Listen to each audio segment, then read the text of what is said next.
Um abraço a todos que acompanham a Rádio Frei Galvão FM. Recebo o professor Moacir Santos, doutor em História, parte docente do grupo de professores da Unital, Universidade de Taubaté. Professor, seja bem-vindo à Rádio Frei Galvão. Hoje o nosso tema é um tema bastante especial, que é a Proclamação da República, comemorada tradicionalmente 15 de novembro. E eu queria que o senhor começasse a nossa conversa contextualizando a parte histórica dessa data, que há alguns desencontros, mas eu queria que o senhor contextualizasse para a gente. Um abraço. Olá, Guilherme e ouvintes, agradeço o convite, a possibilidade de poder falar sobre uma data tão significativa na história do Brasil.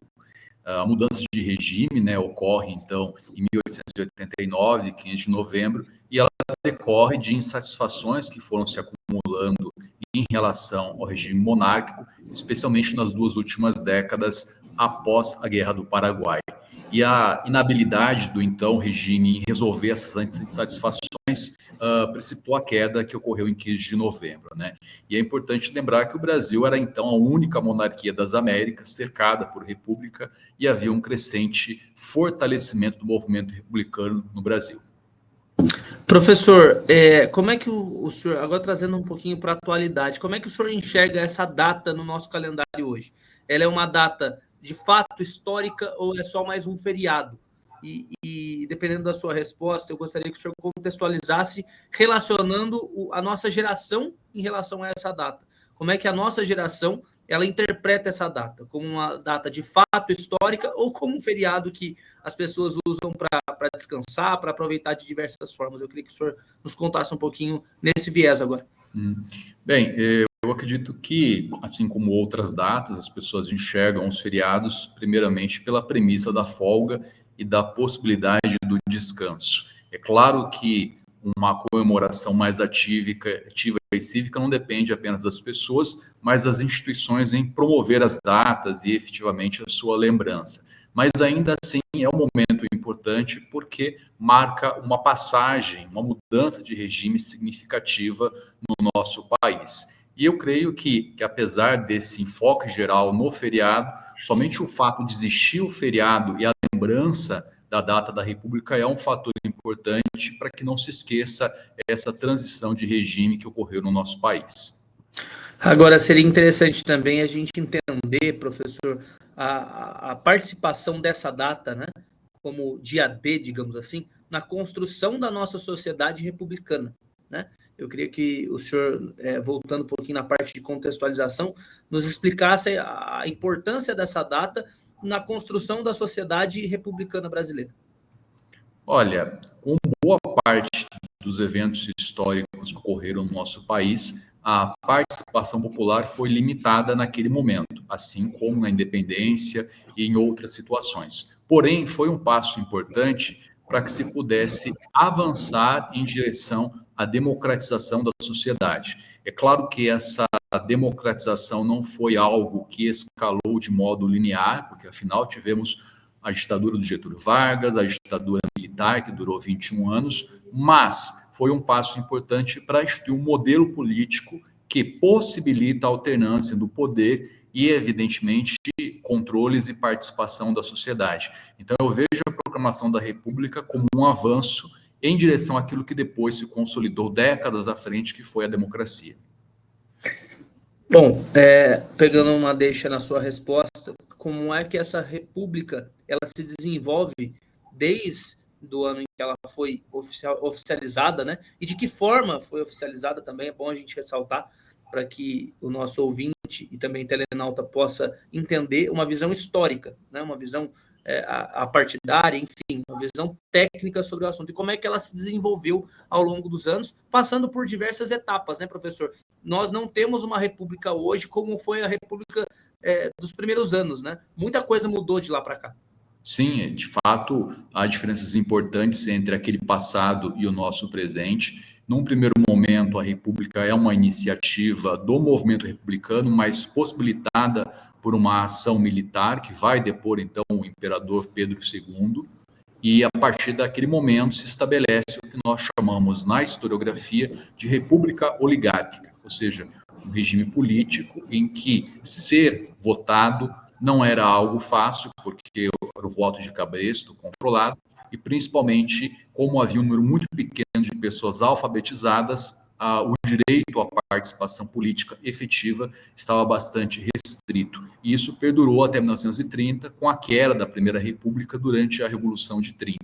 A partir disso, há um progressivo avanço, não necessariamente linear. O Getúlio Vargas, por exemplo, institui o voto feminino em 32, mas efetivamente isso vai demorar a se estabelecer por conta da ditadura estabelecida em 37. Depois a gente tem um período de redemocratização de 46 a 64, mas os analfabetos não votavam, somente homens e mulheres alfabetizados, e a partir de 85, com o fim da ditadura militar, aí sim uma república mais abrangente, porque a Constituição de 88 possibilitou às pessoas analfabetas o direito ao voto e facultativo a partir dos 16 anos.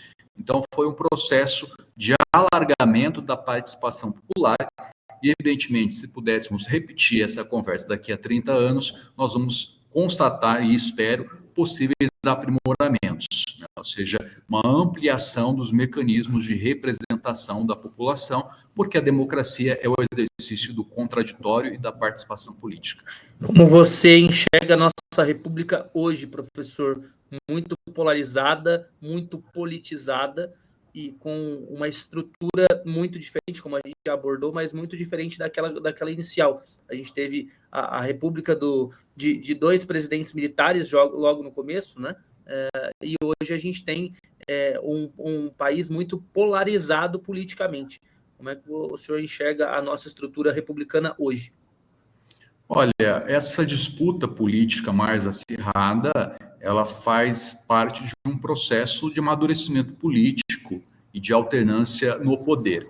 Talvez a termo polarização não seja o mais adequado, não é? Porque polarização significaria considerar que com sinais alternados os dois grupos creem nos mesmos mecanismos ou meios de chegar ao poder. Não me parece que a história recente aponta isso, pelo contrário. É claro que as redes sociais hoje elas têm um papel de polarizar a sociedade no sentido de ampliar o debate sobre qualquer situação. Ou seja, nem todos os temas que poderiam ser, não são, melhor dizendo, passíveis de um debate político, são questões mais técnicas, acabam se tornando. E isso, é claro, dificulta o avanço, né? A gente pode pensar, por exemplo, nos debates mais recentes, como o projeto antifacção, né, que é o tema mais debatido recentemente, que deveria ser merecedor de um olhar mais e acaba sendo objeto de disputa política. Então, evidentemente, isso é preocupante, mas eu vejo como um processo de amadurecimento. Ou seja, hoje há novas condições do exercício da política, diferente de 40 ou 50 ou 100 anos no passado, e a sociedade precisa amadurecer. E eu vejo que isso está se construindo. Se vai, de fato, se consolidar, é algo que o tempo vai demonstrar. Então, as instituições, os eleitores, né, os cidadãos têm que amadurecer no sentido que o direito à voz, o direito à participação, não significa falta de responsabilidade sobre tudo que se diz e sobre tudo que se faz. Então, é um momento decisivo. Eu acredito que o Brasil e outras democracias consolidadas estão passando por esse processo, porque, afinal, como no passado, há propostas autoritárias, e isso, é claro, tem que ser evitado. Professor, uma coisa interessante da gente abordar também é a participação da tecnologia na República, né? A tecnologia ela é instaurada dos últimos 30 anos para cá e ela muda a face da República. Hoje se utilizam muito as redes sociais como fonte primária de notícias, algo que para nós do jornalismo é algo muito complicado, porque não se há o processo correto de apuração, enfim. E hoje, com a tecnologia, qualquer um pode ser, teoricamente, uma plataforma midiática. Como é que o senhor vê a participação da tecnologia na República Moderna Brasileira? Isso é uma observação importante, Guilherme, porque no primeiro olhar, muitas vezes os analistas ou mesmo o público tende a colocar, vamos dizer assim, a culpa dos problemas na tecnologia. Ela é apenas um instrumento. Eu comparo o momento que a gente vive hoje com o início da imprensa diária e profissional lá no século XIX, em que muitas vezes os jornais eles eram utilizados como plataformas sem o necessário compromisso com a apuração da notícia, situação que depois amadureceu e consolidou o jornalismo profissional. Nós, hoje, que analisamos a situação histórica e política do país, bem como a imprensa, precisamos trabalhar de maneira efetiva para uma espécie de educação para o uso da tecnologia. Esse é o grande desafio, né? Ou seja, ela traz muito avanço no sentido de possibilitar acesso a mais informações, mas também possibilita uma ampliação da desinformação ou da distorção. Então, educar para uma leitura e para um uso correto da tecnologia me parece o caminho mais adequado. Eu vejo, Guilherme, inclusive, uma diferença importante já acontecendo, ou seja, os adolescentes e mais jovens, eles têm tido mais cuidado no uso das redes sociais. Se a gente olhar o passado recente, quando as redes começaram a se popularizar, as pessoas usavam as redes sem muito cuidado em relação àquilo que expunham das próprias vidas. E hoje eu vejo nos jovens esse cuidado maior, ou seja, já há um conhecimento de que tudo aquilo que se faz na rede é equivalente ao que se faz, vamos dizer assim, entre aspas, no mundo real, ou seja, há repercussões, né? Então eu percebo que há um avanço nesse sentido da educação para a tecnologia. Significa que isso já está realizado, é partida ganha? Não, porque a tecnologia ela também está colocando novos recursos, né, que possibilitam novamente a desinformação de um modo mais sofisticado. Então é uma batalha constante. Bom, agora voltando um pouquinho na questão histórica, professor, eu gostaria que o senhor contextualizasse como é que se deu o ato de instituição da República no Brasil, né? Porque há muito desencontro de informação a esse respeito. Há quem diga que foi um golpe, há quem diga que não foi, e aqui a gente sempre preza muito por visões técnicas, até por isso que a gente escolhe e filtra muito bem as nossas fontes, enfim. E eu queria que o senhor, com o seu olhar especialista no assunto, pudesse nos contar para que a gente pudesse contextualizar essa situação para o nosso ouvinte. Muito bem, de fato, ocorreu uma deposição, não há como negar que foi um golpe militar, né, no sentido que não foi uma mudança de um processo político ou jurídico ou uma escolha com base em consulta popular. Porém, foi algo importante no sentido que gera a alternância política, que é a República, né, especialmente no comando do país, né? Então, eu vejo que esse debate é um debate que não é produtivo, tem se colocado muito mais em função de um movimento mais ligado à ideia de monarquia e uma idealização desse passado, como se a monarquia tivesse funcionado muito melhor do que a República. Não foi exatamente assim, não é? Mas, inclusive, significou a mudança da maneira como o país lidava com seus símbolos, né? Porque nos lembrar do único personagem que é homenageado com o feriado nacional, que é o Tiradentes. Ele foi esquecido durante o período do Império, exatamente porque a sua tentativa, junto com os demais inconfidentes, em tornar o Brasil independente, foi barrado exatamente pelos antepassados dos imperadores que governaram o Brasil.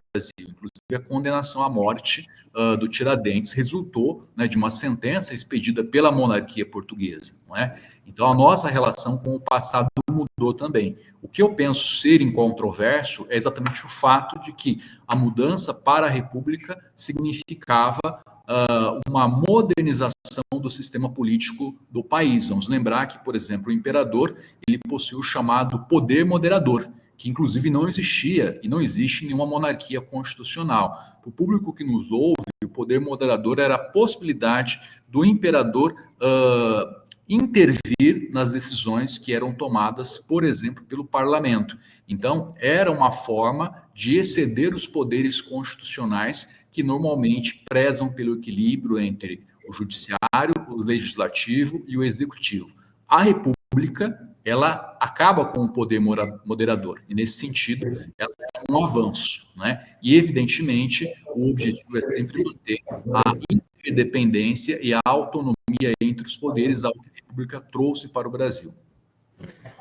Dando sequência a essa questão, professor, eu gostaria que o senhor nos contasse de forma bem breve alguns momentos em que a República foi evoluindo ao longo desse tempo, né? Desde lá dos primeiros governantes, inclusive nós temos um guaratinguetaense, que foi um dos primeiros presidentes da República, estou falando de Rodrigues Alves. Depois a gente teve a passagem de Getúlio Vargas na década de 30, entre 30 e 45, ele volta ao poder em 50. Tivemos o grande construtor de Brasília, Juscelino Kubitschek. Tivemos João Goulart, o último presidente eleito, eleito não, democrático antes da ditadura militar. E aí a gente volta para Fernando Collor, para Luiz Inácio Lula da Silva, para Fernando Henrique Cardoso. Eu queria que o senhor nos contextualizasse esses momentos da República e como é que esses momentos nos ajudaram a chegar onde nós estamos hoje. Olha, eu acredito que além da própria instituição da República, em 1889, há outros momentos chaves, não é? Acho que o momento chave foi a Revolução de 30, porque apesar de ter sido mais um golpe, mais uma deposição, ela vinha de um questionamento daquele modelo, inicialmente, da República, que concentrava as decisões na elite oligárquica, fazendeiros principalmente, não é?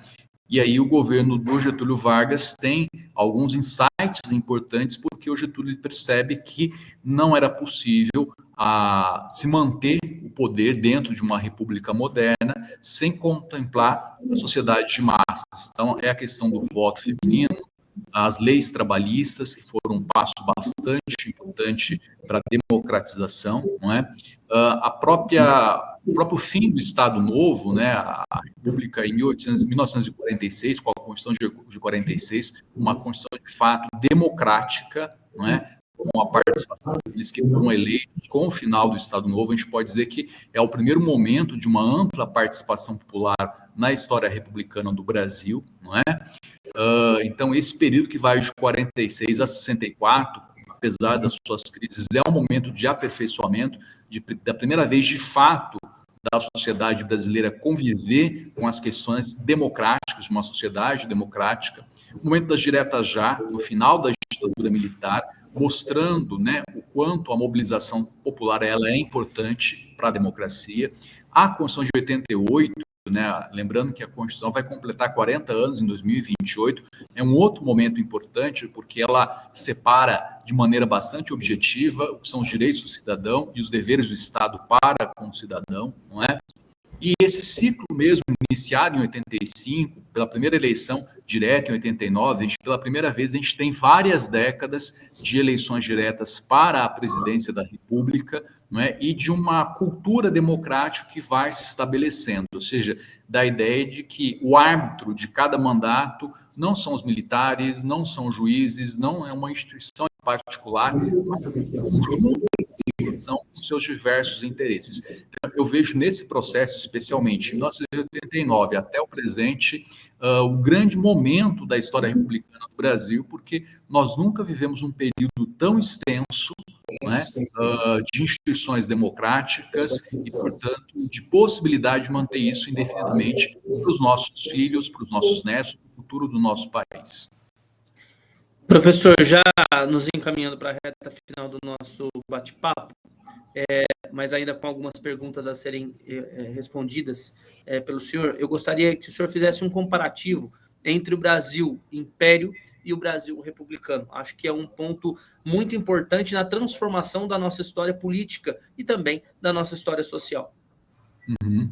Eu acho que um ponto importante, né, para comparar o Brasil República com o Brasil Império é o fato de que o Brasil Império ele durou, né, várias décadas, mas sem uma ampliação progressiva da participação popular, não é? Além de ter sido marcado pela continuidade do sistema escravista legado do período colonial, não é? E quando a gente olha o Brasil República, apesar dos seus problemas, ele é marcado por essa progressiva elevação da participação popular. Uma outra característica que distingue o Brasil República do Brasil Império é a questão da modernização do país, especialmente do ponto de vista econômico, né? Com a industrialização que ganha força a partir da década de 1930. Né? Então, o Brasil ele se torna, no período republicano, um importante líder no cenário global, né? Porque o Brasil se coloca entre as principais economias do mundo,